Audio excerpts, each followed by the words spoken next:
ప్రభువులో మనం పాలు పొందవనుపు దేవుని వాక్యంలో నుండి యోహాను సువార్త తీసుకుందాం. 1వ అధ్యాయము.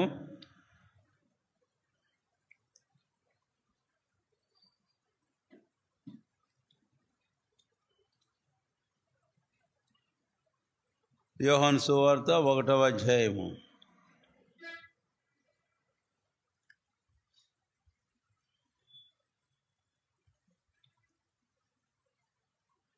మనము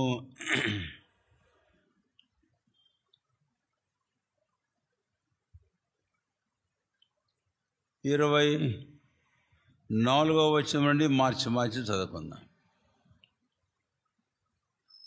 పంపబడిన వారు పరిసయ్యులకు చెందినవారు.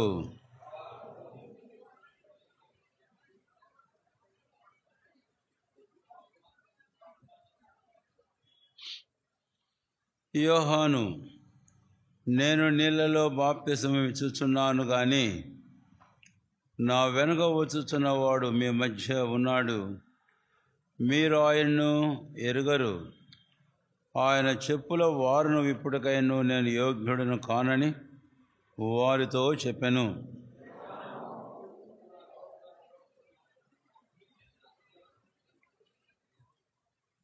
మరునాడు చాలు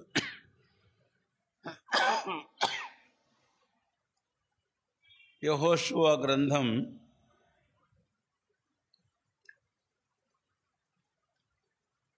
3వ అధ్యాయం తీసుకుందాం.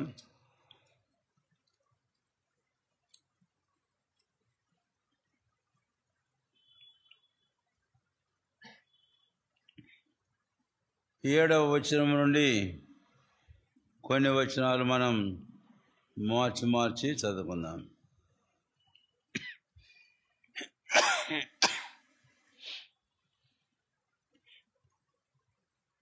అప్పుడు యెహోవా యెహోషువతో ఇట్లనెను, నేను మోషేకు తోడయుండినట్లు నీకును తోడయుందునని ఇశ్రాయేలు అందరూ ఎరుగునట్లు నేడు వారి కన్నులెదుట నిన్ను గొప్ప చేయ మొదలు పెట్టెదను.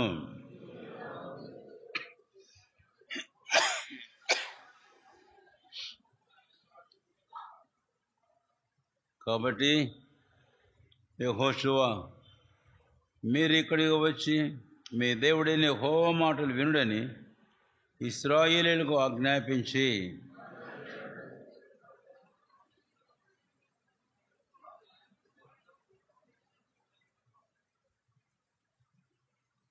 అందరం కలిసి 11వ వచనం.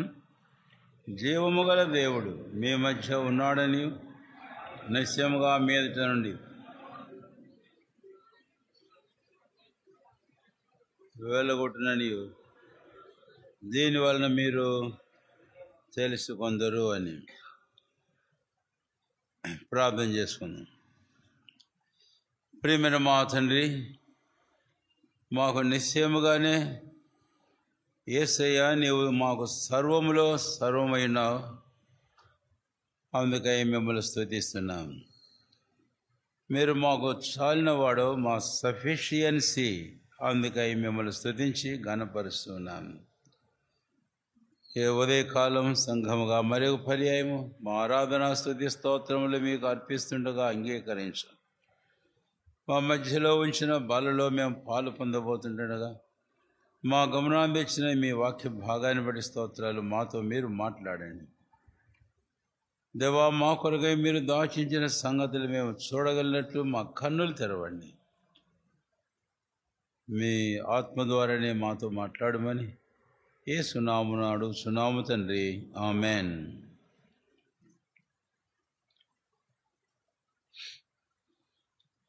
మనం చదివినటువంటి 2 భాగములు మీరు జాగ్రత్తగా తలంచినట్లయితే కనుక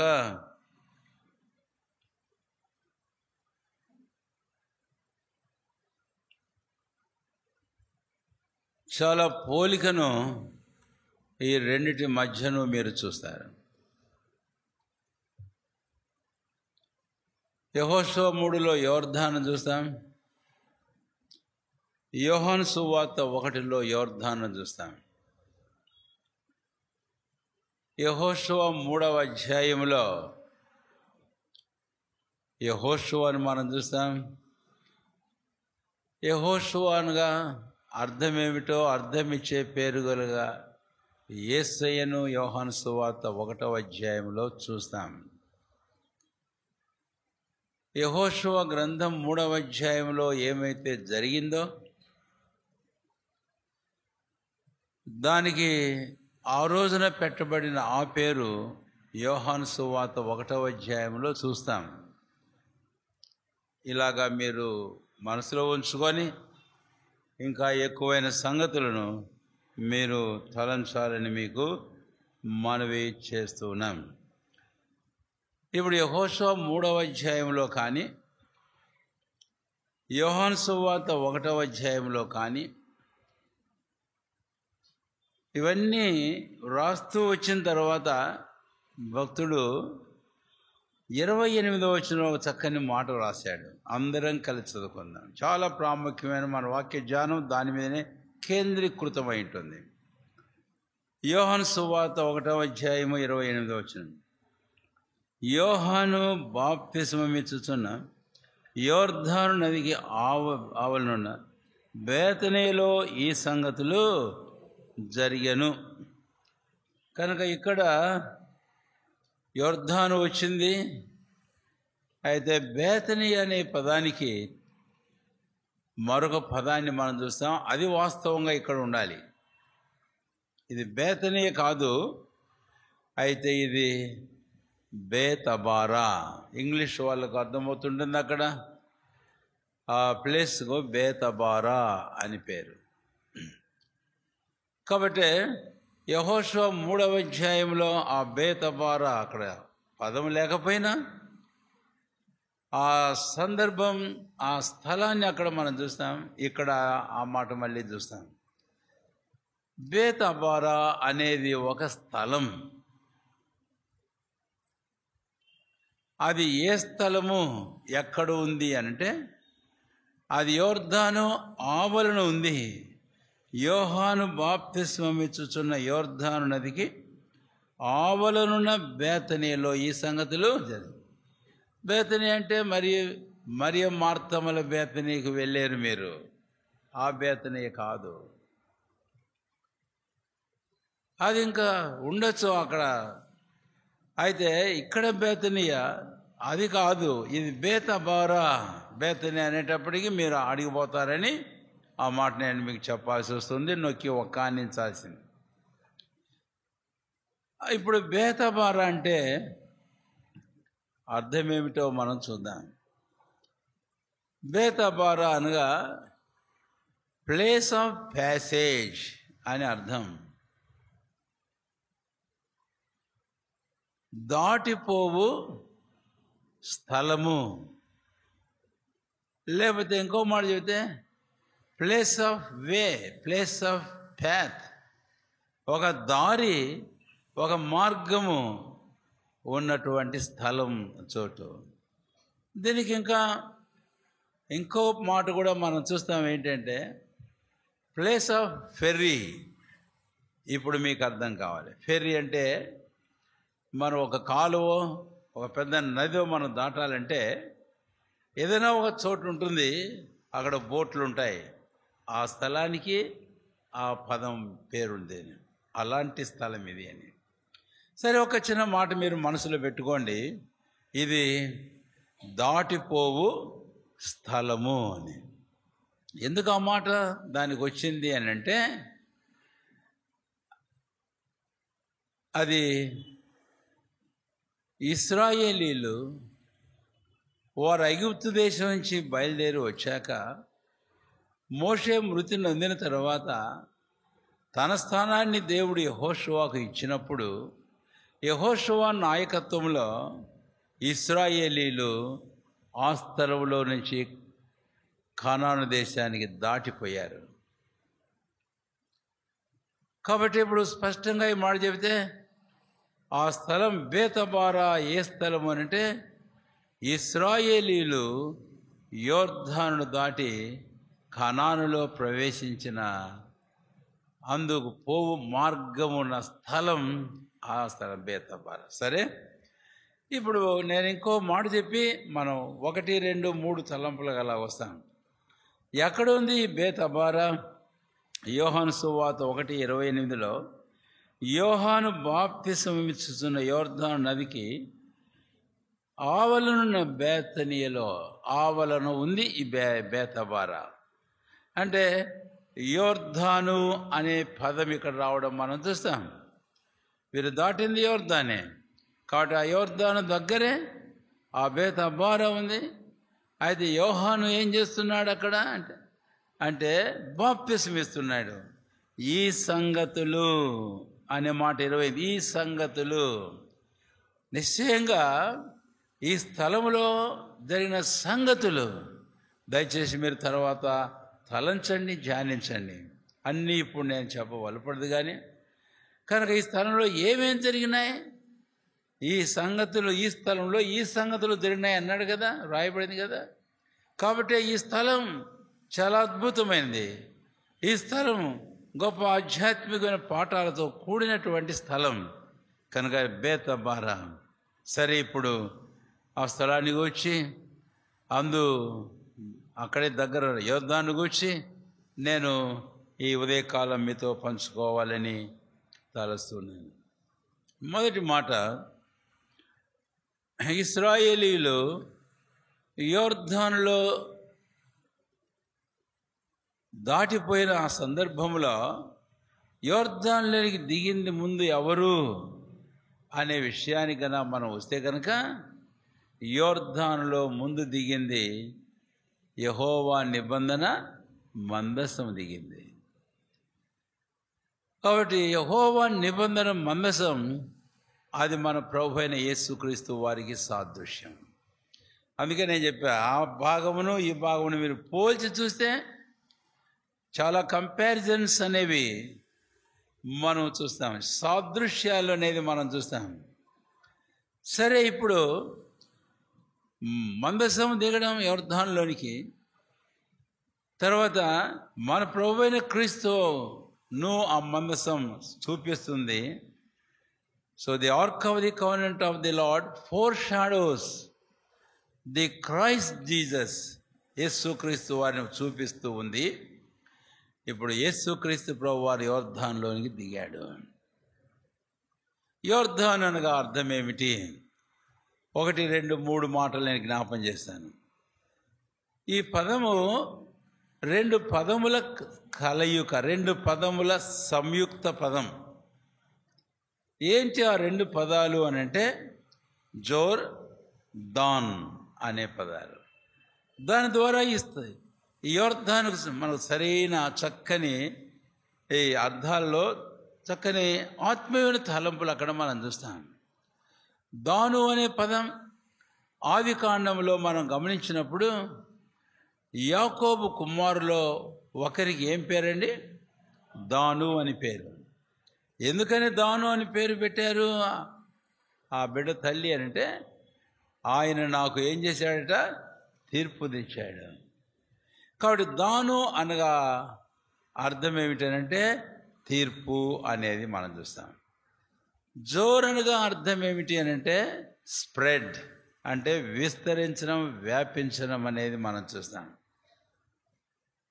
తర్వాత ఇంకో మాట దానికంటే ముందుగానే మనం జ్ఞాపం చేసుకొని పోవాలి అక్కడి నుంచి.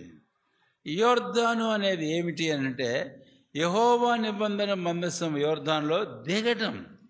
కాబట్టి యోర్దాన్ అనగా డిసెండింగ్ అని అర్థం, అంటే దిగుట అని అర్థం. కనుక ఇక్కడి నుంచి మనం ఆరంభిద్దాం. 1 దిగుట అనేది మనం గమనించినట్లయితే నిశ్చయంగానే సర్వలోకనాథుడు యెహోవా నిబంధన మందసం యోర్దానులోనికి దిగడం, మన ప్రభువైన యేసుక్రీస్తు వారు ఆయన దిగటాన్ని మనకు చూపిస్తూ ఉంది అని. యేసుప్రభు వారు దిగటం అనే విషయానికన్నా మనం వస్తే ఆయన పరలోకం నుంచి భూమి మీదకి దిగాడు. గుర్తొస్తుంది, ఈ మధ్య కాలంలో ఆరాధనలోనే కాబాలు ఇదిగో అంటే ఈ భాగం కేంద్రంగా కాదు, కానీ ఇంకొక సందర్భంలో నేను ఈ తలంపు చెప్పినట్టుగా నాకు గుర్తొస్తుంది అని. పరలోకం నుంచి భూమి మీదకి దిగాడు. ఎండిన నేలలో పడిన మొక్క. ఆయన తరువాత ఇక్కడ ఈయన యోర్దానులో దిగడం అనేది అది మన ప్రభు అయిన యేసుక్రీస్తు వారి యొక్క తగ్గింపును, దీనత్వాన్ని మనకు చూపిస్తూ ఉంది అని. అందుకనే పౌలు అపోస్తలుడు చక్కగానే రాశాడు. ఫిలిప్పీ పత్రిక 2వ అధ్యాయంలో మనం గమనించినప్పుడు ఆయన తండ్రితో కూడా ఉండుట సమానమైన భాగ్యమని ఎంచుకొనలేదు, కానీ అయితే ఆయన అది విడిచిపెట్టేసేసి ఆయన మనుషుల పోలికగా పుట్టి దాసుని స్వరూపం ధరించి తాను శిలువ మరణం వరకు తగ్గించుకొని శిలువ మరణం వరకు విధేయత చెప్పాడు. కాబట్టి మన ప్రభు అయిన యేసుక్రీస్తు వారి యొక్క తగ్గింపును మనకు చూపిస్తుంది. ఇది నిశ్చయంగానే ఆయన దిగాడు. ఆయన మనుషుల పోలిక కాబట్టి మానవాళి మధ్య యోహాను సువార్త 14 ధ్యానం చేసేటప్పుడు చెప్పాను అనుకుంటాను. అంత మాత్రమే కాదు, ఆయన 33 సంవత్సరాలు జీవించాక ఆయన ఇంకా ఎక్కడ దిగాడు అనే విషయాన్ని గురించి మనం గమనించినట్లయితే కనుక రోమాపత్రిక 10వ అధ్యాయంలో మనకు ఆ మాట అర్థమవుతుంది. ఏమని? 10వ అధ్యాయం రోమిలు రాసిన పత్రికలో ఆయనను మృతులలో నుంచి అగాధములో నుంచి పైకి తెచ్చుటకు ఎవడు అగాధములోనికి దిగెను? హూ హ్యావ్ డిసెండెడ్ అంటే ఎవడు దిగాడు అంటే మన ప్రభు అయిన యేసుక్రీస్తు వాడు దిగాడు. పరలోకం నుంచి భూమి మీద దిగాడు. భూమి మీద మానవాళి మధ్యలో దాసుడుగా తాను తగ్గించుకొని దీనుడుగా అంతగా దిగాడు. ఆయన నేల మట్టు ఆ తర్వాత దిగాడు అగాధంలోనికి మనందరి కొరకు. కాబట్టి యోర్దాను మన ప్రభు అయిన యేసుక్రీస్తు వారి జీవితంలో ఇది మనకు చూపిస్తూ ఉంది. ఎందుకు ఆయన అలాగా చేశాడు అనే విషయానికైనా మనం వస్తే ఇప్పుడు తర్వాత యోర్దాన్ అనే మరొక పదానికి మనం వెళ్తాం.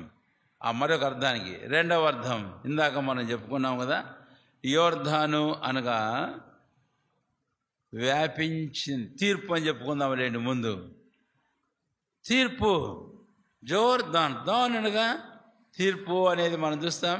ఒక దానికంటే ముందే చెప్పుకుందాం జోర్ అంటే వ్యాపించడం, విస్తరించడం, స్ప్రెడ్. ఏం స్ప్రెడ్ అయిందండి? రోమాపత్రిక 5వ అధ్యాయంలో 12వ వచనం, చకచక మీరు బైబిల్ త్రిప్పండి దయచేసి. 5వ అధ్యాయం 12వ వచనంలో ఇట్లుండగా ఒక మనిషిని అవిధేయత ద్వారా మరణమేనా? ఒక మనిషిని అవిధేయత ద్వారా పాపం ద్వారా మరణమును అందరూ పాపము చేసినందున డాష్ పెట్టానులే నేను. అందరూ పాపము చేసినందున మరణం అందరికీ. కాబట్టి ఇక్కడ మనం గమనించినట్లయితే కనుక 3 మాటలు చెప్తున్నా. ఒక్క మనిషిని అవిధేయత, it is spread all over to all human beings.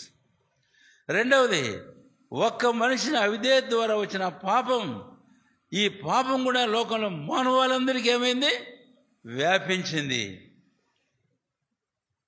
ఆ తర్వాత ఇది వ్యాపించి విస్తరించడం వలన ఏం విస్తరించిందంట?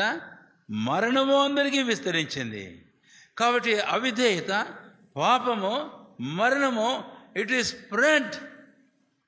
Jordan speaks of this thing. యోర్దాను ఈ విషయాన్ని గురించి మాట్లాడుతూ ఉంది అని. ఈరోజు ఇక్కడ కూర్చున్న మనమే కాదు, లోకంలో జన్మించి జీవించుతున్న ప్రతి మనిషిని యొక్క స్థితి ఇదే.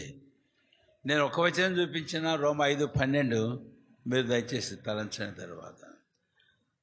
ఇలాంటి పరిస్థితుల్లో లోకం యావత్తు ఉంటుండగా మన ప్రభు అయిన యేసుక్రీస్తు వారు అలాగ యోర్దాను దిగిన అనుభవం కలవాడే.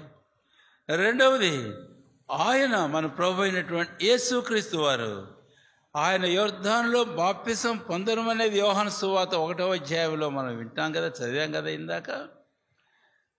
కాబట్టి ఆయన ఇప్పుడు ఇలాంటి అనుభవం తన అనుభవంగా ఆయన తన మీద వేసుకున్నాడు.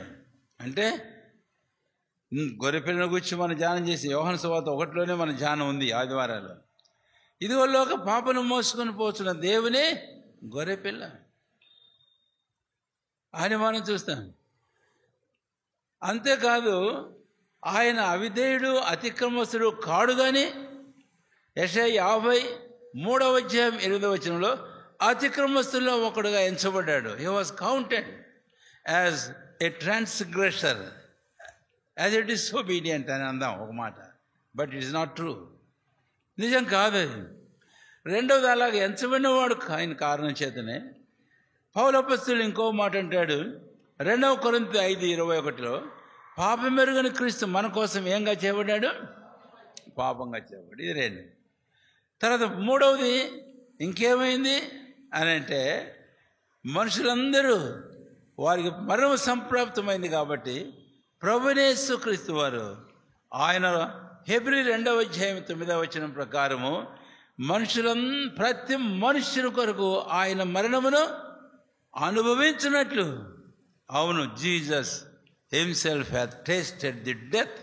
యేసయ్య తాను మరణాన్ని రుచించాడు, ఆయన మరణించాడు. ఇలాంటి శ్రేష్టమైన స్థితి మన ప్రభువైన క్రీస్తు వారి ఇలాంటి అనుభవం మన ప్రభువైన క్రీస్తు జీవితంలో చూస్తాం. ఇదంతా మందిని చెప్పుకున్నాం. అయితే ఇప్పుడు మన ప్రభువైన క్రీస్తు ఆయన గురించి మనం చూచాం.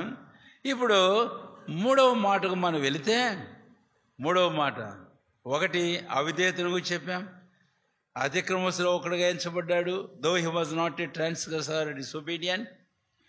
అయితే 2వది పాపం లేదు కానీ ఆయన పాపంగా చేయబడ్డాడు. 3వది ఇప్పుడు దానికి మనం వస్తున్నాం, ఆయనకు తీర్పు తగినటువంటిది కాదు.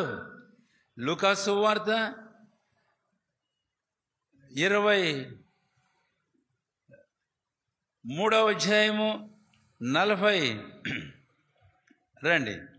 లూకా సువార్త 23వ అధ్యాయము, వాడు శిలువ మీద ఉన్న దొంగ ఆ మాట అన్నాడు. 23వ అధ్యాయము లూకా సువార్త 40వ వచనం, 2వ వాడు వాడిని గద్దించి, అదే శిక్షావిధిలో ఉన్నావు కనుక దేవుని భయపడవా? 41, మనకైతే ఇది న్యాయమే, మనము చేసిన వాటికి తగిన ఫలం పొందుతున్నాము కానీ ఈయన ఏ తప్పిదము చేయలేదు. అంటే ఈయనకి ఇది న్యాయమో కాదు. ఏది న్యాయం కాదండి. కాబట్టి మరణం అనేది ఆయనకు ఏమాత్రం న్యాయమైంది కాదు. తీర్పు అనేది ఆయనకు ఏమాత్రం న్యాయమైంది కాదు, తీర్పు అనేది. కాబట్టి ఇప్పుడు తీర్పులోనికి ఆయన తీసుకొని రాబడ్డాడు. అందుకనే యెషయా గ్రంథం 53వ అధ్యాయంలో మరొక మాట జ్ఞాపం చేస్తూ, ఆయన అన్యాయపు తీర్పును పొందినవాడై, చెప్పండి, ఫిలప్ ది బ్లాంక్, కోనిపోడు, చెప్పండి గట్టిగా, పర్లేదు, ఏం అన్యాయపు తీర్పు నొందినవాడు ఏమైనాడట కనపడు. కాబట్టి 1 యోర్దాన్ అంటే దిగుట అనే విషయానికి వచ్చి యేసయ్య జీవితంలో చూచాం. 2వది ఇప్పుడు దాన్ అనే విషయానికి వచ్చి మనం చూచాము. తీర్పు అనే విషయానికి వచ్చి మనం చూచాం. అది స్ప్రెడ్ అనే దాని గురించి చూసాం మనం 2వ భాగంలో. ఇప్పుడు 3వ భాగానికి మనం వస్తే కనుక దాను అనే విషయానికి మనం వస్తున్నాం. తీర్పు, ఆవుడు నిజమే, మన ప్రభువైన యేసుక్రీస్తు వారు మనందరికి బదులుగా ఆయన శిలువలో తీర్పును పొందిన వానిగా మనం చూస్తాం. ఈ తీర్పు ఆయనది కాదు, ఇది యోర్దాను. అన్యాయపు తీర్పును ఆయన పొందాడు. న్యాయముగా తీర్పు తీర్చి దేవునికి తను తాను అప్పగించుకున్నాడు. ఆ తీర్పు మనది. మనకు బదులుగా ఆయన ఆస్థానంలో నిలబడి మనకు బదులుగా ఆయన తీర్పు తీర్చబడ్డాడు. కాబట్టి చాలా చెప్పాను అనుకుంటాను, అంతగా చెప్పాల్సిన సమయం కాదు ఇది, అయినా సరే చెప్పుకున్నాను. యోర్దాను అనే విషయాన్ని గురించి మనం చెప్పుకుంటే, ఇప్పుడు మన ప్రభువైన యేసుక్రీస్తు వారు జీవితంలో యోర్దాను ఏంటో, దానికంటే ముందు మన జీవితంలో యోర్దాను ఏంటో మనం చూచాం. ఇది మన ప్రభువైన యేసుక్రీస్తు వారి జీవితంలో మనము చూచాము అనేది ఇక్కడ మనకు తేటగా అర్థమవుతుంది. ఇప్పుడు 2వ తలంపుకు వస్తున్నాను. నేను ఆ సీక్వెన్స్నే మీకు జ్ఞాపం చేస్తాను. నేను చెప్పే తలంపులు కూడా ఒక క్రమమైన రీతిలో ఉంటుంటాయి కాబట్టి దయచేసి ఆ విషయం గమనించండి. ఇప్పుడు Bethabara, a place where the Jordan was, just యోర్దాన్ అవలన, అవతల ఒడ్డునే. కాబట్టి దీనికి దానికి చాలా సంబంధం. అందుకనే బేతబారా అనేది ఏమిటో ఆ జోర్దాన్కు అనుబంధంగా మనం మొదటి తలంపు చెప్పుకున్నాం. ఇప్పుడు రెండవ తలంపుకు మనం వెళితే యోహాను సువార్త 1వ అధ్యాయంలో దయచేసి రండి. యోహాను సువార్త 1వ అధ్యాయం. ఇక్కడ మీకు చూపిస్తాను ఆ మాట. 34వ వచనం మనము చదువుకుందాం. 34వ వచనం. ఈయనే దేవుని కుమారుడని నేను తెలుసుకొని సాక్ష్యమిచ్చి తిని. కాబట్టి ఇక్కడ మన ప్రభువైన యేసుక్రీస్తు వారు ఒక చక్కని సాక్ష్యాన్ని పొందాడు. అయితే సాక్ష్యం అనేది నేను మరొక మాటలో మీకు జ్ఞాపం చేయాలి. కాబట్టి యెహోషువ గ్రంథం 3వ అధ్యాయానికి మనం వస్తున్నాం. రెండు దయచేసి యెహోషువ గ్రంథం 3వ అధ్యాయము యెహోషువ గ్రంథం. ఇక్కడ మనం గమనించినట్లయితే కనుక 3వ అధ్యాయము దయచేసి 8వ వచనం యెహోషువను గురించి మాట్లాడుతూ ఈ మాట అంటాడు.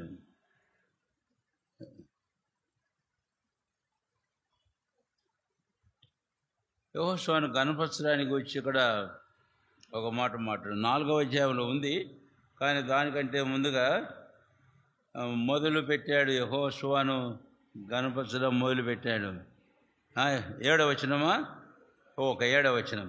అప్పుడు యెహోవా యెహోషువతో ఇట్లను, నేను మోషేకు తోడయుండినట్లు నీకును తోడయుందునని ఇశ్రాయేలందరూ ఎరుగునట్లు నేడు వారి కన్నులెదుట నిన్ను గొప్ప చేయ మొదలు పెట్టెదను.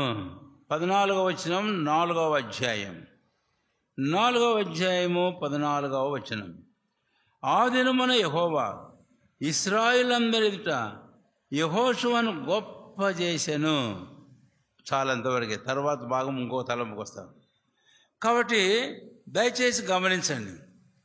యొర్దాను ఆవలనున్న బేతబారా, దానికి స్థలమని నేను ఉచ్చరిస్తూ ఉన్నాను. ఎందుకంటే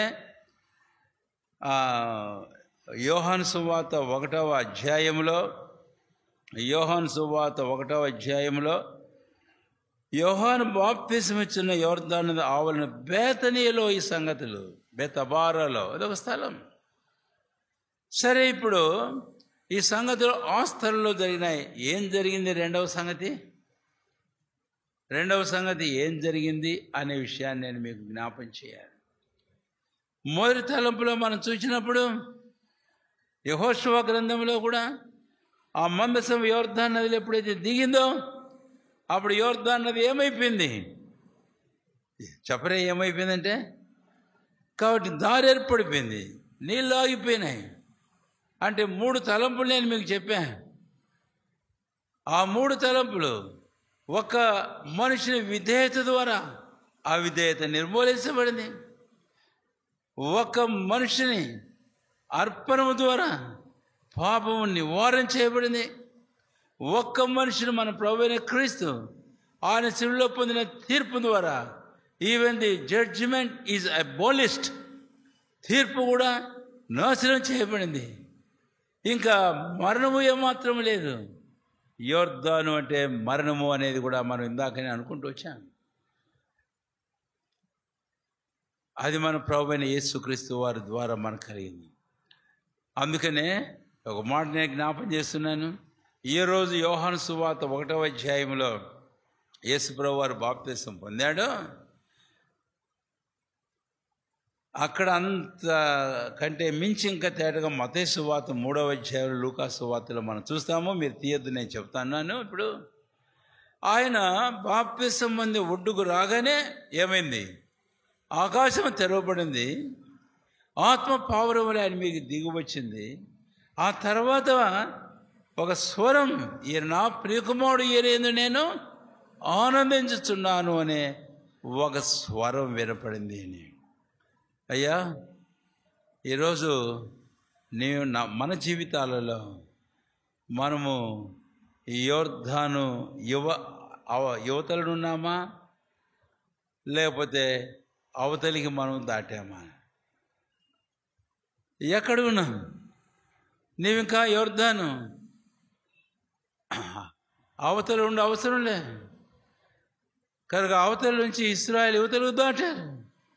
ఇక్కడ కూర్చుని నీవు ఎవరివైనా నీ జీవితంలో నీవు జన్మించిన పాపంలోనే ఉంటే, ఆ పాపాన్ని బట్టి నువ్వు హీన దశను పొంది ఉంటే, ఆ పాపం వల్ల నువ్వు తీర్పులోనికి తీసుకుని రాబడి ఉన్నావని వాక్యం చెబుతుండగా, అటు నీ పాపాన్ని బట్టి నీకు నిత్యమైన మరణమే తగింది అని దేవుని వాక్యం చెబుతుండగా అక్కడే ఉన్నావా? లేకపోతే కనుక ప్రభువైన యేసుక్రీస్తు వారు ఆయన మరణ భూస్థాపన పునరుత్థానములను నీ జీవితంలో అన్వయించుకొని యోర్దానులో నుంచి నీవు దాటావా? నీవు రక్షణ పొందావా? ఇప్పుడు రెండవ తలంపు దగ్గర మనం ఉన్నాం కాబట్టి ఆ రెండవ తలంపుకు మనం వచ్చినప్పుడు ఈ యోర్దాను దగ్గరున్న బేతబారా ఆ స్థలాన్ని గురించి మాట్లాడుతాం. Bethabara was a place of honour and magnification of a person. Bethabara అనేది ఒక ఘనత, ఒక వ్యక్తిని గొప్పగా చేసిన అనుభవంతో కూడిన స్థలం. సింపుల్గా చెప్తే place of honour, place of magnificence. ఆ పదాలు నేను మీకు చదివాను. యెహోషువ గ్రంథం 3:7 చదివాను. యెహోషువ గ్రంథం 4వ అధ్యాయము 14వ వచనంలో నేను మీకు చదివాను. ఇప్పుడు ఇక్కడి నుంచి మళ్ళీ మనము ఆ సందర్భాన్ని వెళ్దాం. ఏ సందర్భం? బేతబారా అని యోహాను సువార్త 1:28లో ఈ సంగతి, బేతబారాలో ఈ సంగతులు ఉంది. యోర్దాను ఆవలనున్న బేతబారాలో ఈ సంగతులు జరిగినాయి. ఏం జరిగింది అంటే, there Joshua was honoured, there Joshua was magnified. యెహోషువ అక్కడ హెచ్చించబడ్డాడు, యెహోషువ అక్కడ ఘనత పొందాడు, గొప్ప చేయబడ్డాడు అని. యెహోషువ మన ప్రభువైన యేసుక్రీస్తు వారి సాదృశ్యం కదా. అందుకని ఆ బేతబారా దగ్గర మన ప్రభువైన యేసుక్రీస్తు వారి జీవితం రెండవ అనుభవాన్ని నేను మీకు జ్ఞాపం చేస్తున్నాను. ఆయన హెచ్చించబడ్డాడు, గొప్ప చేయబడ్డాడు. ఇప్పుడు రండి మత్తయి సువార్త 3వ అధ్యాయం. మత్తయి సువార్త 3వ అధ్యాయం 16-17 వచనాలు చదవండి. ఎవరన్నా ఒకరు దయచేసి గట్టిగా చదవండి అమ్మా. వెంటనే చదవండి గట్టిగా.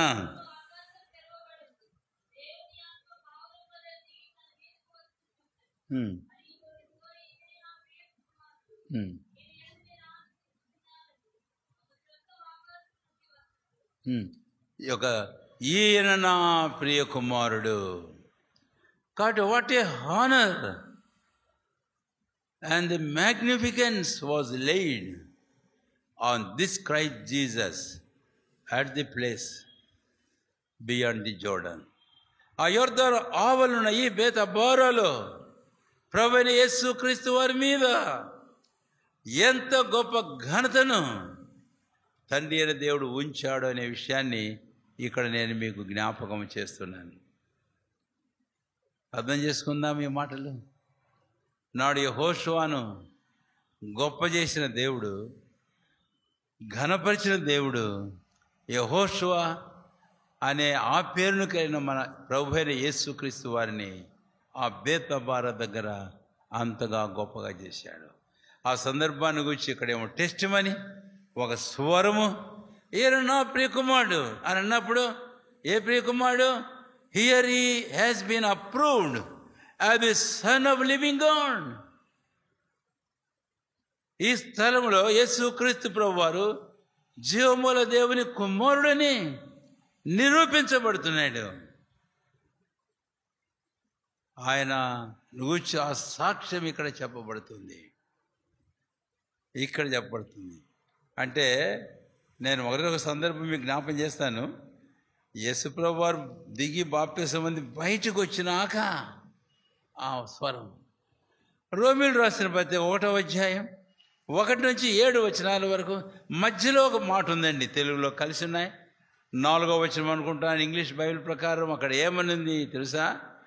ఆయన మృతులలో నుంచి లేచినందున దేవుని కుమారుడుగా నిరూపించబడ్డాడు. He hath been approved that he is the Son of God. దేవునికి స్తోత్రం. మనుషులు అన్నారు, ఈయన యోసేపు కుమారుడు కాడా, ఈయన మరియమ్మ కుమారుడు కాడా, ఇతని అన్నదమ్ములు అక్కచెల్లెలు మనతో ఉన్నారు కాదా, ఈ సంగతులన్నీ వారు మాట్లాడారు. యోహాను సువార్త 1వ అధ్యాయాన్ని ఆ భాగాన్ని పోవడం కానీ ఉంది నా ధ్యానంలో, తర్వాత వస్తుంది.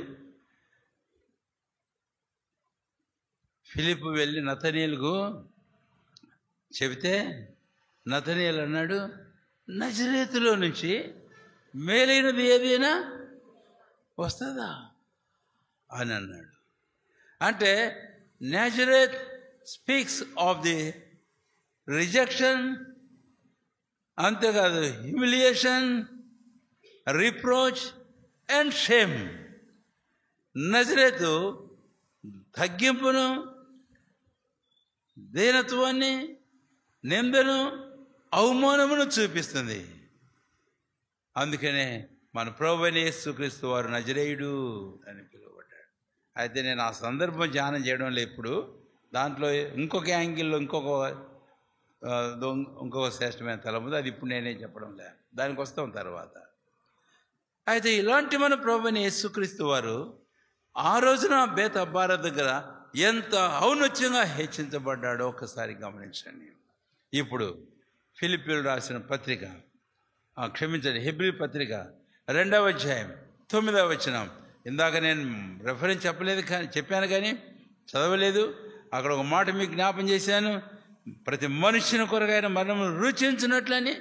ఆయన రుచించిన తర్వాత ఏమైనాడు? ఆయన మరణం పొందినందున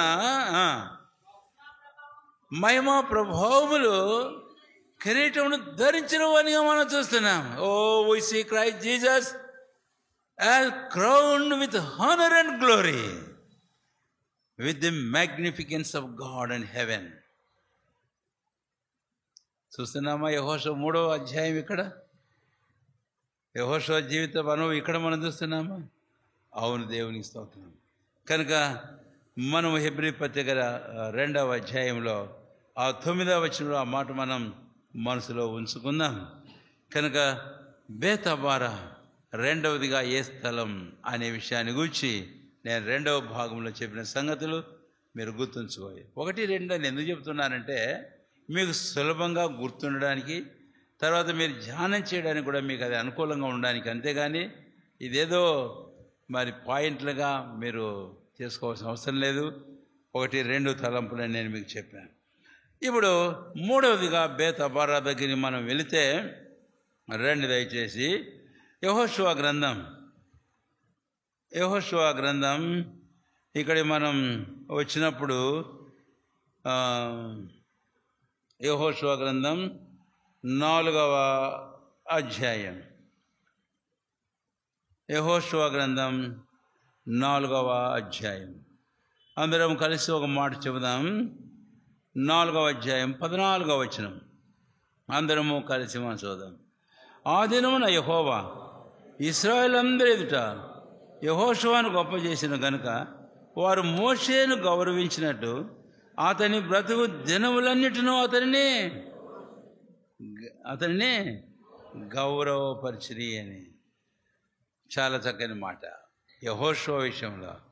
but the very sad thing coming to Jesus, to John chapter 1, ఇక్కడ నుంచి మనం యోహాను సువార్త 1వ అధ్యాయానికి కన్నా వస్తే ఇక్కడుండే ఈ అనుభవం అక్కడ లేదు.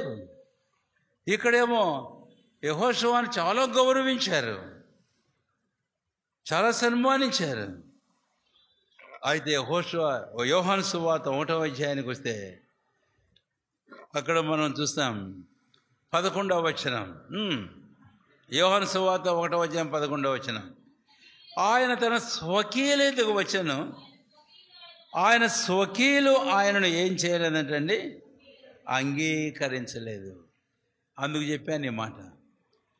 కాబట్టి బేతబారాలో యెహోషువనైతేనేమో గౌరవించారు, ఆయన లక్ష్య పెట్టారు.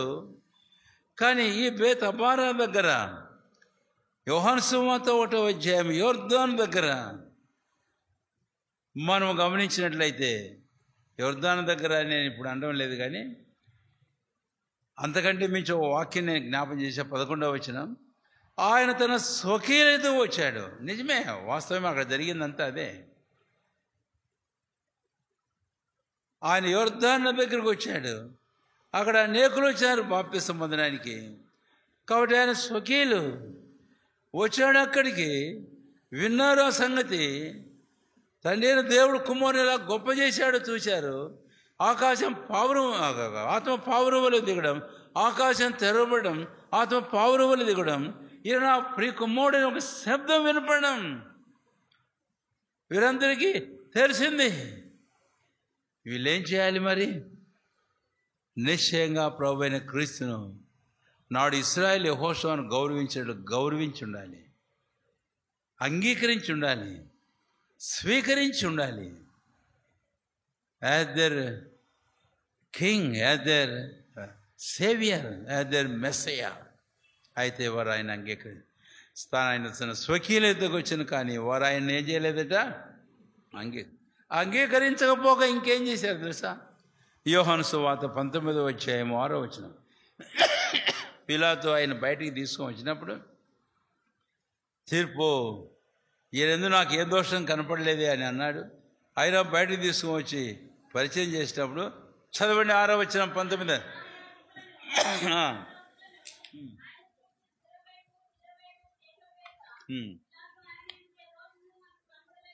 అరే, సిలువ వేయడానికి ఆయనలో ఏ దోషం నాకు కనపడకపోతే మీరేంట్రా సిలువ వేయమంటారు, సిలువ వేయమంటారు?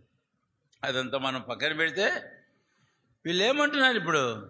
క్రూసిఫై హిమ్, సిలువే, సిలువే, మాకు అవసరం లేదు, ఆయన మాకు రాజు ఎవరు? కైసరే. ఈయన మాకు రాజుగా ఉండక్కర్లేదు, సిలువేయండి, away with him, we don't want him, మాకు ఆయన అక్కర్లేదు. చాలా విచారకరమైన విషయం. ఆ రోజు యొర్దాను దగ్గర యెహోషువ అని ఒక సామాన్యమైన మనిషిని వారిలాగా గౌరవించి అంగీకరించారు. ఇప్పుడు మోషే లేడు, మోషేకు బదులుగా యెహోషువను వారు అంగీకరించారు. ఈరోజు యోహాను సువార్త 1వ అధ్యాయంలో తండ్రి అయిన దేవుడు ఎవరికి కనబడ్డు, ప్రత్యక్షం కాలే. అయితే ప్రభువైన యేసుక్రీస్తు వారిలో ఆ తండ్రి కనపడుతున్నాడు. ఆ తండ్రి తన కుమారుని ఇక్కడ ప్రత్యక్షపరిచాడు. ఆ పదం చాలా అద్భుతమైన పదం. రండి, అది కూడా మనం చూద్దాం. యోహాను సువార్త 1వ అధ్యాయం, యోహాను సువార్త 1వ అధ్యాయం దయచేసి చూడండి. 1వ అధ్యాయము యోహాను సువార్త 21వ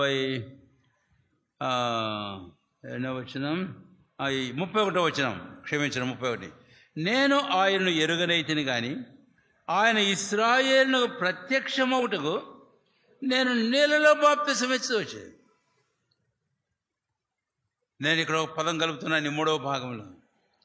బేతబారా was a place of revolution of Christ Jesus to the people around.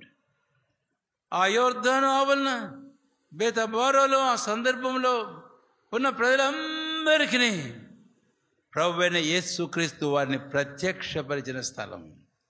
ఎలాంటి వారిగా ప్రత్యక్షపరిచింది? ఈయన నా కుమారుడు, ఈయన ఏదో నేను ఆనందిస్తున్నా, ఈయన నేను అంగీకరిస్తున్నాను. అలాంటి వాడుగా ప్రభువైన క్రీస్తు అక్కడ ప్రత్యక్షపరచబడితే వారి కన్నులు ఎదుట, వారి కన్నులు నిజమే, యెహోషువ ఇశ్రాయేలు కన్నులు ఎదుట, సమాజ పెద్దలు ప్రజలందరూ ఎదుట మోషే యెహోషువను తెచ్చి నిలబెట్టి తన చేతులు ఆయన మీద ఉంచి, ఇతడు మిమ్మల్ని నడిపిస్తాడు, దేవుడు నన్ను రమ్మంటున్నాడు అని ఆయన వెళ్ళిపోయి ఇతని పెడితే గౌరవించారే. మరి తండ్రి అయిన దేవుడు, even greatest and unique God comparing to Moses, ఆయన ఇప్పుడు ఈ కుమారుని గురించి సాక్ష్యం ఇస్తుంటే వారు అంగీకరించాలా లేదా?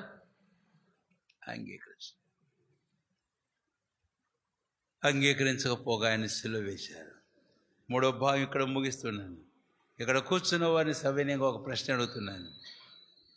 తండ్రి అయిన దేవుడు మన రక్షణ కొరకాయి, లోకరక్షణ కొరకాయి ఆయన ప్రత్యక్షపరిచాడు. తండ్రి అయిన దేవుడు మృతుల్లోంచి లేపి తన కుమారునికి ఈ ఘనతను ఆయన మీద ఉంచాడు.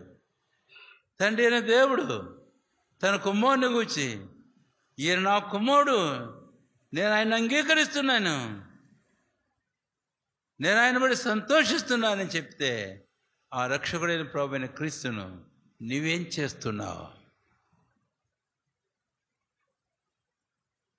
సామాన్యమైన తోటి మనుషుడు యెహోషువ అన్నాడు, వారు అంగీకరించారే, గౌరవించారే. అంతకంటే మించిన సమానమైన పరలోకపు యెహోషువను నువ్వు అంగీకరించావా, గౌరవిస్తున్నావా? ఈ మాట చెబుతుంటే ఒక వాక్యం జ్ఞాపకం వస్తుంది, చెప్పి 4వ తలంపుకు వెళ్తా. హెబ్రీ పత్రిక 10వ అధ్యాయం 29వ వచనం. దేవుని కుమారుని పాదములతో త్రొక్కి తాను పరిశుద్ధపరచబడవు సాధనమైన నిబంధన రక్తమును అపవిత్రమైనదిగా ఎంచి కృపకు మూలము ఆత్మను తిరస్కరించిన వాడు ఎంత ఎక్కువైన దండలకు.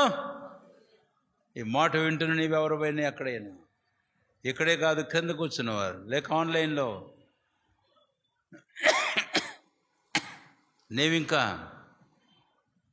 ఈ రక్షకుడైన ప్రభువైన క్రీస్తును స్వీకరించి అంగీకరించి రక్షణ పొందకుండా ఉంటే, కుమారుని పాదం త్రొక్కుతున్నావు, పవిత్రపరచ సాధన నిబంధన రక్తమును అపవిత్రమైనదిగా ఎంచుతున్నావు, కృపకు మూలము ఆత్మని తిరస్కరిస్తున్నావు, ఎంతో ఎక్కువైన దండనకు పాత్రవుతావు.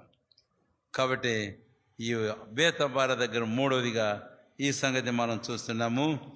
యెహోషువ గ్రంథం నుంచి ఇక్కడికి మనం వస్తే, అక్కడ నుంచి ఇక్కడికి వచ్చినప్పుడు ఈ రెండిట్లో ఒకటేమో అంగీకరించారు, రెండేమో తృణీకరించారు. అందుకే నేను మాట అన్నాను, చాలా దుఃఖకరమైనటువంటి విషయము అది అని నేను మీకు జ్ఞాపకం చేస్తూ వచ్చాను. తర్వాత మాటకు మనం వెళ్దాం. దయచేసి రండి. యెహోషువ గ్రంథం 3వ అధ్యాయం 8, 9 లేక ఓకే, యెహోషువ గ్రంథం 3వ అధ్యాయము 8, 9 వచనాలు. ఇది 4వ తలంపు కదా, రైట్. నేను 8 చదువుతాను, మీరు 9 చదవండి. మీరు యోర్దాను నీళ్ళ తిరిగి వచ్చి యోర్దానులో నిలువుడని నిబంధన మందసము యాజకులకు ఆజ్ఞాపించుము.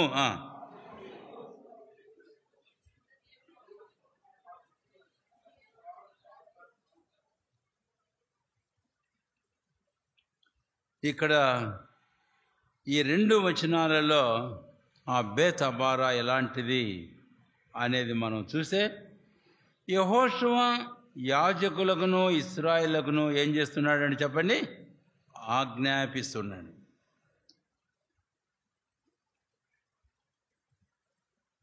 ఇక్కడ నేను మరొక మాట కూడా జ్ఞాపం చేస్తున్నాను. యెహోషువ ఆజ్ఞాపించాడా, లేకపోతే ప్రభువైన దేవుడు చెప్పమని చెప్పాడా అనే మాట కన్నా మనం వస్తే కనుక, ఆ క్రిందకు వచ్చిన తర్వాత 8వ వచనంలో యాజకులకు ఆజ్ఞాపించుము ఎవరు చెప్పారంటే అండి, ప్రభువైన దేవుడు చెప్పాడు. 7, 8 వచనాలు కలిపితే యెహోషువతో ఇట్లా. కాబట్టి దేవుడు యెహోషువతో చెప్పాడు. యెహోషువ యాజకులకు ఇశ్రాయేలుకు ఏం చేశాడంటే చెప్పండి, ఆజ్ఞాపించాడు అనేది ఇక్కడ మనము చూస్తాం. కనుక ఇక్కడ 4వదిగా ఈ యొర్దాను ఆవులున్న బేతబారా ఎలాంటిది అని అంటే, ఇది యెహోషువ యాజకులకు ప్రజలకు ఆజ్ఞాపించినటువంటి స్థలము అని చెప్పాలి. అయితే ఆ తర్వాత మరొక మాట కూడా నేను మీకు జ్ఞాపం చేస్తాను. అప్పుడు ఇశ్రాయేలు ఏం చేశారు? 4వ అధ్యాయానికి రండి దయచేసి. 14వ వచనం అందరం కలిసి చదువుకుందాం. ఇశ్రాయేలు ఏం చేశారంటే మీరు చెప్పాలి, అందరూ చదవండి. ఆ దినమున యెహోవా ఇశ్రాయేలు ఎదుట వారు మోషేను గౌరవించినట్టు అతని బ్రతుకు దినములన్నిటను అతనిని ఘనపరచిరి. ఇంకో మాట అన్నారు వీరు, మోషే మాట మేము విన్నట్లు నీ మాట సరే సంఖ్యాకాండానికి ఇప్పుడు 4వ అధ్యాయం 10వ వచనం, 4:10 అందరం కలిసి చదువుకుందాం. ప్రజలతో చెప్పబలని యెహోవా యెహోషువకు ఆజ్ఞాపించినదంతే, అనగా మోషే యెహోషువకు ఆజ్ఞాపించిన నెరవేరు వరకు యాజకులు మందసమును మోయించు యోర్దాను నడుమ. కనుక ఇక్కడ మనము గమనించినప్పుడు యెహోషువ దేవుడు ఆజ్ఞాపించాడు, మోషేకు ఆజ్ఞాపించాడు, మోషే యెహోవాకు ఆజ్ఞాపించాడు యెహోషువకు. కాబట్టి యెహోషువ ఇప్పుడు యాజకులకు ప్రజలకు ఆజ్ఞాపిస్తూ ఉంటున్నాడు అనేది ఈ ముఖ్యమైన తలంపు మన మనసులో ఉంచుకొని ఆ యెహోషువ దగ్గరికి మనం వెళ్దాం. ఆ యెహోషువ మన ప్రభువైన యేసుక్రీస్తు వారు. రండి దయచేసి బాగా గమనించండి. ఇప్పుడు మనం మత్తయి సువార్త 4వ అధ్యాయం అయిపోయింది. అంటే యోహాను సువార్త 1వ అధ్యాయము, మత్తయి సువార్త 3 అధ్యాయము 4 అధ్యాయాలు కూడా సేమ్ ఆ సందర్భాలు ఉన్నాయి. అయితే 3, 4 అధ్యాయాలు అంటే యోర్దాను దగ్గర మన ప్రభువైన యేసుక్రీస్తు వారి ఈ కార్యక్రమాలు, ఈ సంగతులన్నీ అయిపోయిన తర్వాత ఆయన ఏం చేశాడో తెలుసా?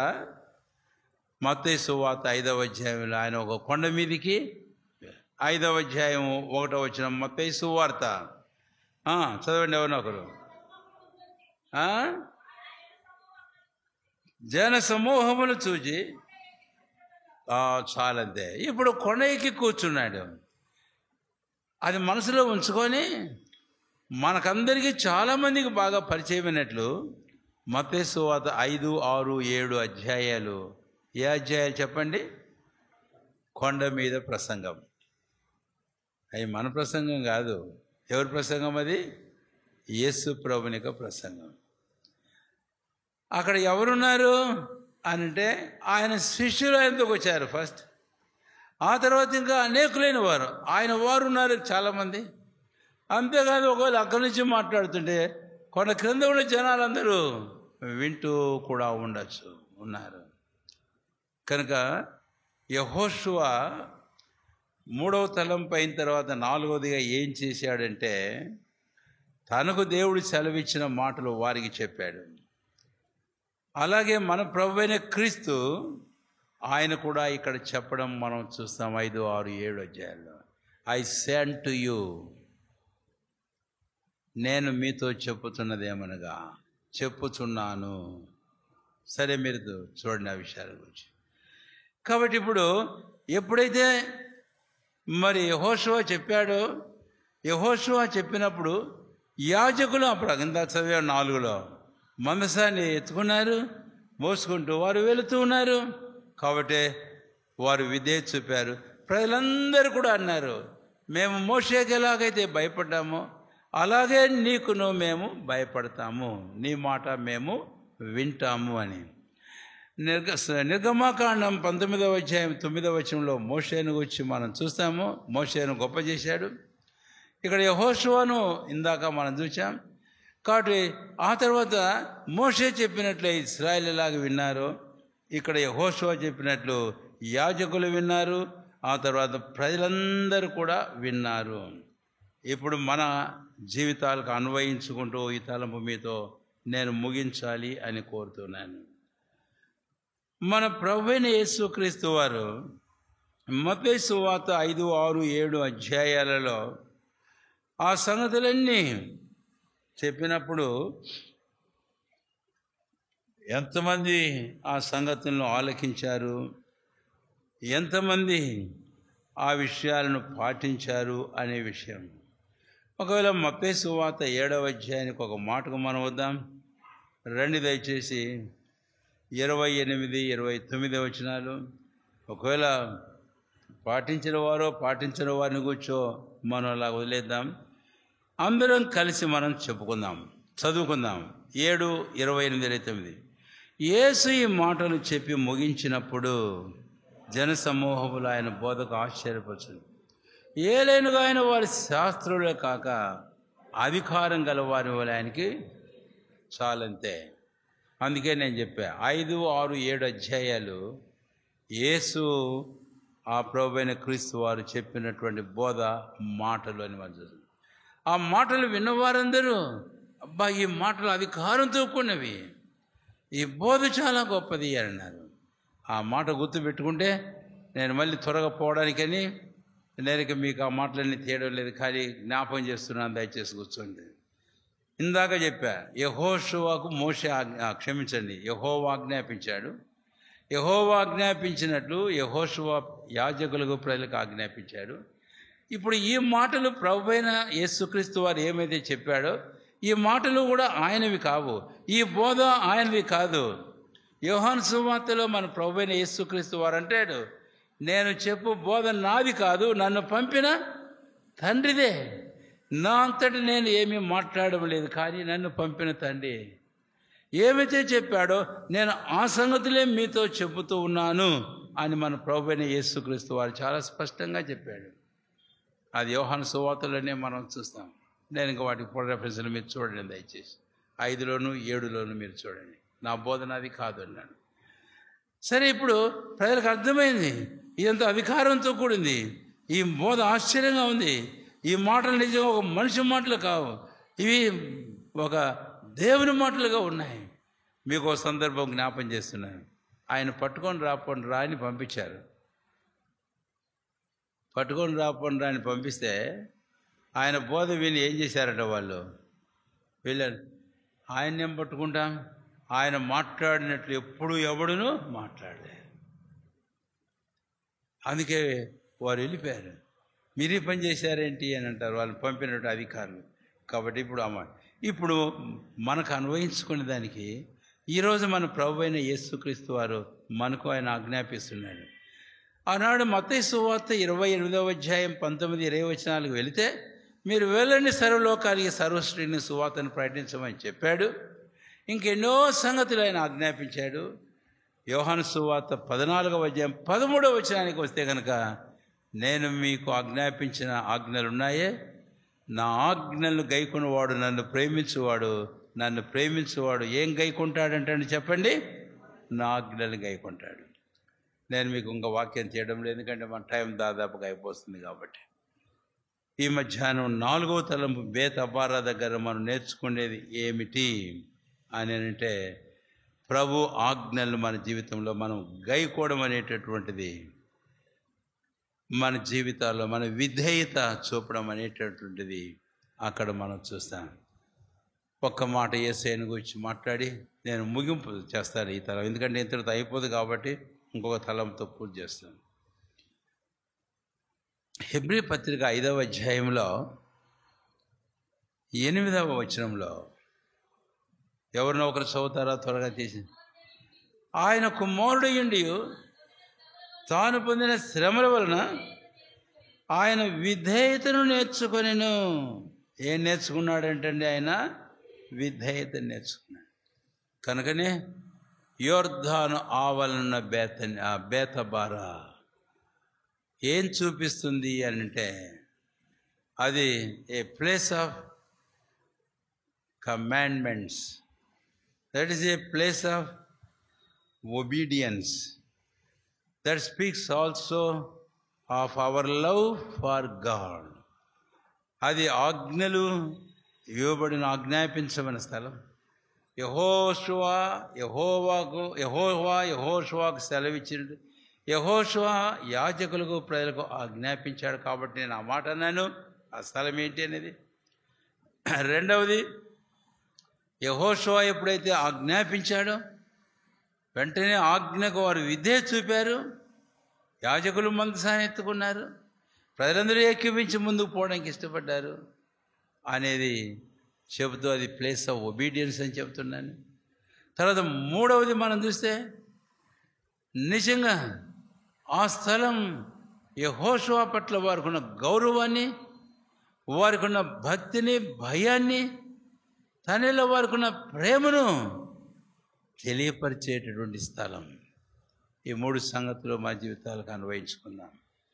ఇప్పుడు చివరి తలంపుకు మనం వెళ్తున్నాం. మనమును అలాంటి వారంగా ఉన్నామో లేదో రండి దయచేసి చివరి తలంపుకు మనం వద్దాం. యెహోషువ గ్రంథం 3వ అధ్యాయం త్వరగా 8వ వచనం. యెహోషువ గ్రంథం 3వ అధ్యాయం 8వ వచనం. చదవండి అందరూ. మీరు యోర్దాను నీళ్ళ తిరిగి వచ్చి యోర్దాన్లో నిలబడని నిబంధన మందసమును మోయి యాజకులకు ఆజ్ఞాపించుము. ఆ తర్వాత మనం 3వ అధ్యాయం క్రిందకు మనం వచ్చినట్లయితే కనుక రండి దయచేసి 15వ వచనం. అప్పుడు అందరూ కలిసి అప్పుడు ఆ మందసమును మోయేవారు యోర్దాన్లో దిగిన తర్వాత మందసమును మోయి యాజకుల కాళ్ళు నీటి అంచున మునగగానే పైనుండి పారు నీళ్లు బహు దూరమున సారతాను ఆదామునపురం దగ్గర ఏకరాశిగా నిలిచి బొత్తిగా ఆపబడెను. ఇప్పుడు 5వ తలంపుగా ఇక్కడ మీ గమనాన్ని నేను తేవాలని కోరుతున్నటువంటి మాట ఏమిటి అని అంటే, ఈ స్థలం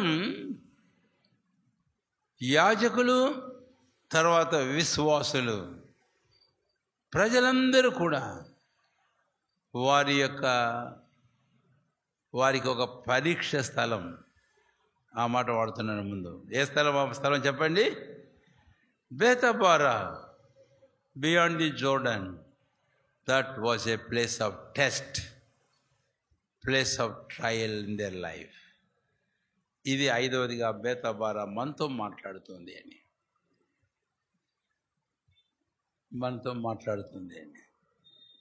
వెనక్కి వెళితే ఎర్ర సముద్రం దగ్గర నిర్గమాకాండం 14వ అధ్యాయంలో మందసం కానీ ఇశ్రాయేలు కానీ ముందు దిగినట్టు మనం ఏమి చూడం. ఏమండి? దావీదు మోషే తన కర్రను పట్టుకొని సముద్రం వైపు చాపగా సముద్రం ఏమైపోయింది? పాయలైపోయింది. నీళ్లు గోడల వల్ల నిలబడ్డాయి.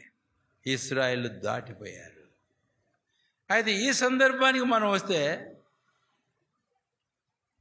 మనుష్యులు అంటే యాజకులు వారు ముందు యోర్దానులోనికి దిగాల్సి వచ్చింది. యోర్దాను అప్పుడు సామాన్యంగా లేదండి. ఎట్లుంది తెలుసా యోర్దాను?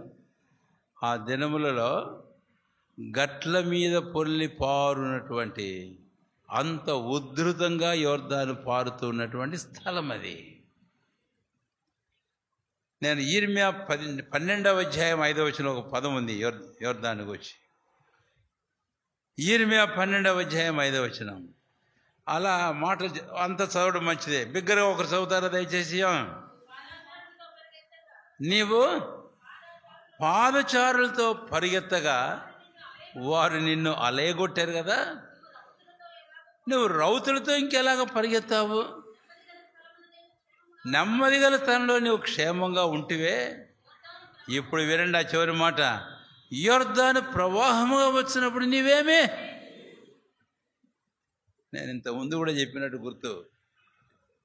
హెబ్రోన్లో తర్ఫీదులో ఉన్న ప్రారంభ దినాలలో దాదాపుగా మేము సమానమైన వయస్కులు ఉండేవాళ్ళం. ఏదో ఒకరిద్దరు తప్ప పెద్దోళ్ళు. ఇలాంటి వాళ్ళం కొంతమందిని కూర్చొని ఒకరోజు మధ్యాహ్నం ఎండాకాలం భోంచేసిన తర్వాత ఇలాగ వాక్యమును తలంచుకుంటూ ధ్యానం చేసుకుంటూ ఉన్నాం. చాలామంది తరఫీదులో ఉన్నప్పుడు ఈ సంగతి మర్చిపోతారు. నలుగురుంటే నలుగురు కూర్చోవాలా, ఏదో ఒక టైంలో వాక్యం చదువుకోవాలా, ఏదో ఒక అంశాన్ని గురించి మాట్లాడుకోవాలా, తర్జన భర్జనలు చేసుకోవాలా. కాబట్టి తరఫీదులో ఉండేవారికి అది అవసరం. అలాగా మేము చేసినాం. మాకు ఈ సందర్భం వచ్చింది. యిర్మీయా 12వ అధ్యాయము 5వ వచనం. అప్పుడు నేను అన్నాను, ఏ ధర్మనా, యోర్దాను ప్రవాహంగా వచ్చాము, నువ్వు ఏం చేతువు చెప్పు అంటే, ఇంకా చేసేది ఏముందిరా, మునగడమే అన్నాడు. ఇంకా చేసేది ఏముంది? చనిపోయినాడు, లేడు. ప్రభు మహిమలోకి వెళ్ళిపోయాడు తాను. అంటే యోర్దాను ప్రవాహంగా వస్తే ఏం చేస్తావు? ఇక్కడ నేను ఎందుకు ఈ సందర్భం జ్ఞాపం చేశానంటే, it was a place of test for them. ఇంత ప్రవాహంగా వస్తున్న యోర్దాను నదిలో మందసం ఎత్తుకొని దిగమంటావు ఏందే బాబు నువ్వు? అంటే మేము మందసం అలా కొట్టుకొని పోవడానికా? కాదు, అది దేవుని యొక్క ఉద్దేశం కాదు. యెహోషువ ద్వారా దేవుడు చెప్పాడు. యెహోషువ ఇశ్రాయేలు చెప్పాడు, యాజకులు చెప్పాడు, మందసమును మోయి యాజకుల అరకాలు యోర్దాను నీళ్లను తాకగానే అక్కడ ఆదాపురం ఆగిపోతే, క్రింద ఏమో జారిపోతే మార్గం ఏర్పడుతుంది అని చెప్పాడు. మరి ఇప్పుడు ఏమవసరం వాళ్ళకు దిగాలంటే? అందుకే నేను చెప్పా, ఏ ప్లేస్ ఆఫ్ టెస్ట్, ఇది ఒక పరీక్ష స్థలం. రెండిటి విషయంలో పరీక్ష స్థలం. ఆ మాట రెండో చెబుతా. ఒకటి, వారికి విశ్వాసపు పరీక్ష. విశ్వాసపు పరీక్ష, టెస్ట్ ఆఫ్ దేర్ ఫెయిత్ అని చెప్పాలి. ఎవరి మాటలు? యెహోషువ మాటలు నమ్మచ్చా? అది సంగతి. యెహోషువ మాటలు కాదు, ఎవరి మాటలు ఇవి? ఇవి దేవుని మాటలు. కాబట్టి దేవుని మాట యందు వారి నమ్మకం ఇక్కడ పరీక్షించబడుతుంది. ప్రియమైన సోదరుడా, సోదరి, దేవుడు నీతో మాట సెలవిచ్చాడా? దేవుడు మనకు ఆజ్ఞాపిస్తున్నాడా? అది మన కన్నులకు కొన్నిసార్లు ఇది ఎలాగా సాధ్యమని అనిపిస్తుంది కూడా. కాదని ఏమాత్రం అనడానికి వీళ్ళే. నిశ్చయంగా చాలా ప్రమాదకరమైన పరిస్థితి మనకు తోస్తుంది. కాదన్నా, అలాంటి పరిస్థితి అక్కడ కనపడుతుంది. ఇప్పుడు క్రొత్త నిబంధనలో ఒక సందర్భం జ్ఞాపం చేస్తాను. యోహాను సువార్త 2వ అధ్యాయం 5వ వచనం. మరియ పక్కకు వెళ్ళిపోతూ ఆ పరిచారకులతో ఒక మాట చెప్పిందండి. ఏం మాట చెప్పింది? ఆయన మీతో చెప్పునది చేయండి. ఆయన మీతో ఏం చెప్తాడో దాన్ని చేయండి అన్నాడు. సరే అనుకున్నారు వాళ్ళు. ఏం చెప్తాడో చూద్దాం, ద్రాక్షారసం రెడీ చేయమంటాడేమో అని. ద్రాక్షలు కొనుక్కొని తెమ్మంటాడో ఏమంటాడు. అదే కదా సులభంగా పద్ధతి, ఆలోచించేది మనుషులుగా. డబ్బులు ఇస్తాడేమో, ఆయన దగ్గర ఏముందో తీసుకొని పోయి ద్రాక్షలు కొనుక్కొచ్చి ద్రాక్షారం చేద్దాం అనుకున్నారో ఏమో. అయితే వారి ఊహలకు, వారి ఆలోచనలకు భిన్నంగా ప్రభు మాట్లాడుతూ, మీరు ఆ బాణలు నీళ్ళతో నింపండి. ఏ బాణాలను? కాళ్ళు చేతులు కడుక్కుండే శుద్ధీకరణం కొరకు ఉంచబడిన బాణలు కాదండి. ఏ బాణలు? ఆ బాణలు రాతి బాణలు, ద్రాక్షారస బాణలను. సరే, నీళ్ళు నింపితే ఆయన కలుపుతాడేమో అనుకుంటే నిండా అంచుల మట్టుకు నింపిన తర్వాత ఇంకో మాట అన్నాడు, మీరిప్పుడు ముంచి తీసుకుని పోయి విందు ప్రధాని ఎద్దకు పోయి వాడికి పోయండి. ఏంది, మనం తిక్కోళ్ళమా ఈ మాట చెబితే అట్లా చేయడానికి? ఏందే నువ్వు చెప్పేదంతా? నీళ్ళు పోయమంటే పోస్తాం, కానీ ఇప్పుడేమో తీసుకుని పోయి వడ్డించమంటావు ఏంటి? ముందు రాక్షసగా మార్చు అన్నారా? ఏమన్నా అనలే. మరి ఆయన మీతో చెప్పుని చేయడని ఆమెమో చెప్పి పక్కకి వెళ్ళిపోయింది కదా. కాబట్టి చేద్దాం, ఏమవుతుందో చూస్తాం అన్నారు. ముంచి తీసుకొని పోయి విందు ప్రధాని దగ్గరికి పోతుంటే అప్పుడు మాట్లాడకుండా పోతున్నారేమో వీళ్ళు. మాట్లాడుకుంటానే కాదు, వాసన ఏమన్నా చూస్తున్నారే, కనీసం వాసన వస్తుందా లేదో. ఇంకో కొంతమంది ఇంకా కొంచెం ఆతృత ఉంటుంది, అరచేతిలో ఏమైనా నాకుంటా పోతున్నారేమో, రుచి ఎలాగ ఉందో అని. ఏమి చేయలే వాళ్ళు. ఆడివై పోసారంతే. పోస్తుంటే వీళ్ళకి చెమటలు పడుతూ ఉండొచ్చు. వీడు ప్రధాని ఏమంటాడో, ఆఖరికి మనకి ఇవ్వాల్సిన డబ్బులు కూడా, కూలి కూడా ఇవ్వకుండా పంపిస్తాడో ఏమో. అయితే ఆశ్చర్యానికి వాడిని పిలుచుకురాని పెళ్లి కొడుకుని, పెళ్ళింటి వాళ్ళని పిలుచుకొని వచ్చిన తర్వాత వీళ్ళు ఇలాగా తేల్చి చూసుకుంటుంటే, నీవు జబ్బు ద్రాక్షారసం పోసావు ఇదివరకు, ఇప్పుడు మంచి ద్రాక్షారసం ఉంచుకున్నావు. వీళ్ళ కన్నులు బైర్లు గమ్మినట్టు అయిపోయిందో ఏమో. అమ్మా, ఇదేంటిది? మంచి ద్రాక్షారసమా? ఎక్కడి నుంచి వచ్చింది? వీళ్ళకి తప్ప ఎవరికి తెలియదు. అంటే ఆ సందర్భమే యెహోషువలో అక్కడ మనం చూస్తాం. యాజకులు కానీ ప్రజలు కానీ కాదనకుండా వారి విశ్వాస విషయంలో పరీక్షలో వారు నెగ్గారు అని చెప్పాలి. ఇది అబ్రహాం జీవితంలో కూడా మనం చూస్తాం. మీ తర్వాత జస్ట్ ధ్యానం చేయండి. అబ్రహాం కూడా విశ్వాసములకు, ఏ విశ్వాసం? ఆయన విశ్వాసం ఇంకా గొప్పది. ఏ విశ్వాసం తెలుసా? మృతులను సహా సజీవులుగా చేయగల దేవుడని, ఆయన పునరుత్థానం చేయగల శక్తి ఎందుదే అబ్రహాం విశ్వాసం నుంచి ఒక్కడే కుమారుడు ఇస్సాకును ఏం చేశాడట? బలిపీఠం మీద బలి అర్పించాడు. మృతుల్లో నుంచి లేపుడుకు శక్తిమంతుడని ఎదిగాడు. That was his faith. ప్రభు బిడ్డ, సోదరుడు సోదరి, మన విశ్వాసం విషయమై ఇలాంటి పరీక్షలు మనకు తటస్థమైనప్పుడు సింపుల్గా ప్రభువా నువ్వు చెప్పావు నేను లోపడతాను చెప్పంతే. మనం విశ్వాసం ఉంచితే ప్రభు తన కార్యం చేస్తాడు. దానికి అసాధ్యమైనది ఏది లేదు. రెండవ మాట ఊరికి చెప్పి ముగించేస్తున్నాను. వారి విధేయతకును పరీక్ష. అది దేనికి పరీక్ష? వారి విధేయతకు పరీక్ష. అందుకని 4వ అధ్యాయంలో మనం ఇందాక నేను చదివాం. 4వ అధ్యాయం 3వ అధ్యాయం 15వ వచనం.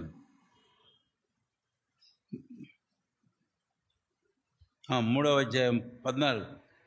నిబంధన మందసమును మోయి యాజకులు జనులకు ముందు వెళ్ళగా యోర్దాను దాటుటకై జనులు తమ గుడారములో నుంచి ఏం చేశారంటండి? బయలుదేరి. అంతే, అయిపోయింది. కనుక యాజకులు లోబడ్డారు, ప్రజలు లోబడ్డారు. ఇది ఎంతో ప్రాముఖ్యమైన విషయం. ఈ మధ్యాహ్నం ఆ యాజకులు ఎవరో కాదు మనమే, ఆ జనులు ఎవరో కాదు మనమే. 1 పేతురు 2:9 ప్రకారం, 2:5 ప్రకారం. కనుక గుర్తుంచుకొని మన జీవితాల్లో విధేయత చూపుదాం. అది పరీక్ష మనకు చాలా కష్టంగా కనిపించవచ్చు. అయినా ప్రభు చెప్తున్నాడు, నేను లోపడతానంతే, విధేయత చూపుతాను. మనకు తెలుసు. ఈ మధ్య 1వ సమయాలు ధ్యానం చేసేవాడు విధేయతను చాలానే చలించాం. మాట వినుట శ్రేష్టం. దానికి ఇంగ్లీష్లో obedience is better than sacrifice. ప్రార్థన చేసుకుందాం.